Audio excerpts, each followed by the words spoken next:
entirety of the first, some kind of power that coursed through him like warm water through his veins. He wasn't alone in possessing this power either, as some of his guards felt the same way to him, if at varying levels of intensity. Mystery number 2. Magic powers. But what he could do with them beyond super strength he didn't know.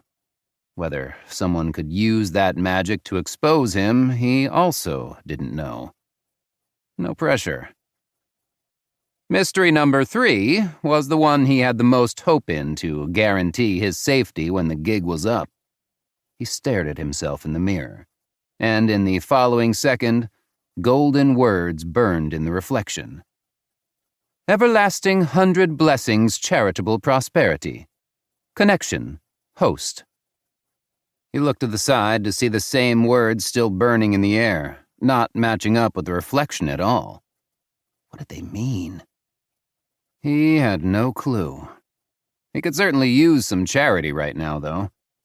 The connection was the key. It only measured people, and most of the ones around him were negative.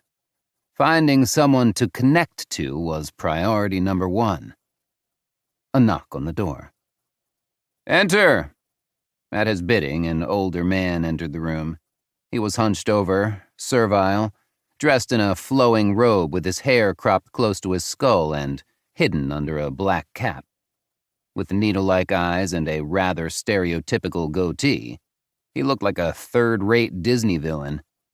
He was also the most important servant in the estate, possessing more of that magical super strength and the most dangerous. He called him Mr. Goatee. Connection valid. Mr. Goatee was also the only one in the entire estate that he could connect with.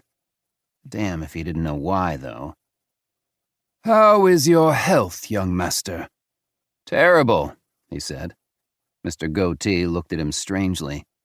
Sure, it was a lame excuse, but he should have expected. Oh, the mirror.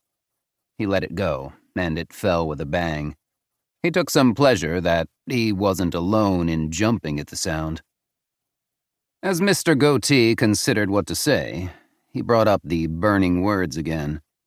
Mr. Goatee didn't seem to notice it floating between them, just as he didn't notice anything that would explain why he could connect with this man but no others. So long as he willed it, he could connect right now and perhaps figure it out. But Mr. Goatee knew the young master too well for him to trust something as personal-sounding as a connection to him.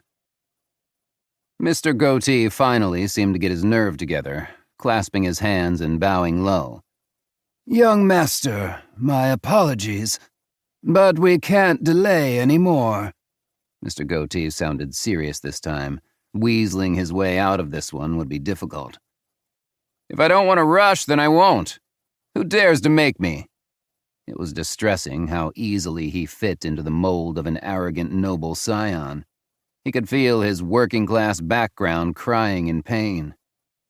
"I understand, young master, but it will greatly offend the Lan family if we're late to the wedding."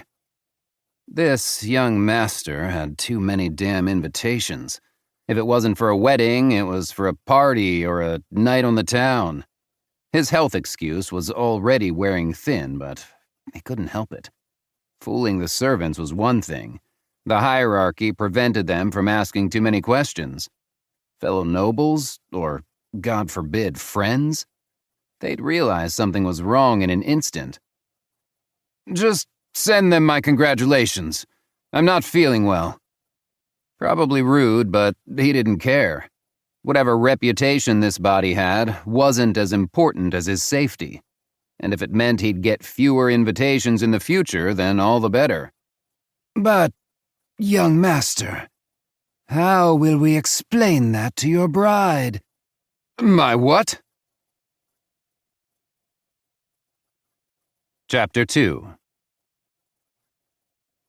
Apparently, weddings in this new world were done in red instead of white. The wedding robes were a vibrant scarlet, and he rubbed the soft, thin material between his fingers as he was